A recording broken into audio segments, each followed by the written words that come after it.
অনেকে জানতে চাইতেছেন ভাই সুশি তৈরি করেন দেন যে ভাতটা বানান, ভাতের সাথে যে পানিটা দেন এটার নাম কি? তো এটার নাম হচ্ছে আসিদ্ধ।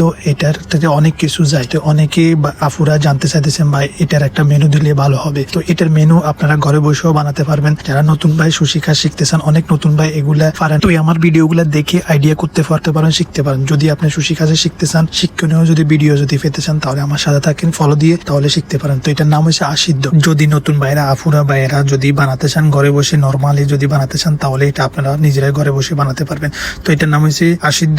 নরমালি নাম হচ্ছে ভিনেগার, অরিজিনাল নাম হচ্ছে ভিনেগার। তো এটার সাথে আপনারা চিনি দিবেন পরিমাণ মতো, আবার লবণ দিবেন পরিমাণ মতো। তো জাপানিজরা অনেক মিক্সার ব্যবহার করে, অনেক পানি ব্যবহার করে। এইগুলা কিন্তু আমাদের শরীর স্বাস্থ্যের জন্য হারাম, কিন্তু যারা মুসলিম তাদের হারাম। তো নরমালি এগুলাই যদি মুসলিম মানুষ যদি খেতে চান, তাহলে নরমালি চিনি দিবেন, ভিনেগার দিবেন, তারপরে লবণ দিয়ে নরমালি বানাতে পারেন। তারপরে আপনারা চাইলে আলফা চাউল দিয়ে ঘরে বসে বানাতে পারবেন নতুন ভাইরা। তো যদি আপনি যদি সুশি কাজ যদি ট্রাই করতে চান, নরমালি যদি বানাতে চান, তাহলে এগুলো ঘরে বসে বানাতে পারবেন। আর যদি জাপানিজ যদি অরিজিনাল ভাবে যদি আমাদের মতো যদি বানাতে চান, তাহলে আমি মেনুটা লিখে দিব, আপনারা চাইলে বানাতে পারবেন। তো এটার ভিতরে কিন্তু নরমালি যদি জাপানিজের মতো যদি বানাতে চান, তাহলে এটার ভিতরে কিন্তু অ্যালকোহল যায়। তো বি কেয়ারফুল, যদি আপনারা যদি মুসলিম হন, তাহলে এটার সাথে আপনারা অ্যালকোহল মিক্স করবেন না। তো জাপানিজরা এটার সাথে অ্যালকোহল মিক্স করে স্বাদের জন্য, একটু টেস্টের জন্য। যদি নতুন ভাইরা ভিডিওটা দেখে যদি উপকৃত হন, তাহলে শেয়ার করে দিবেন নতুন ভাইদের কাছে, তারাও একটা উপকৃত হবে আপনার একটা শেয়ারে। তো ভিডিওটা কন্টিনিউ করেন, দেখেন, শিখেন কিভাবে মাখি বানাই, কিভাবে মাখিগুলো তৈরি করে, এগুলোর দিকে ফলো করেন, আপনারা নতুন ভাইরা একটা আইডিয়া করতে পারবেন।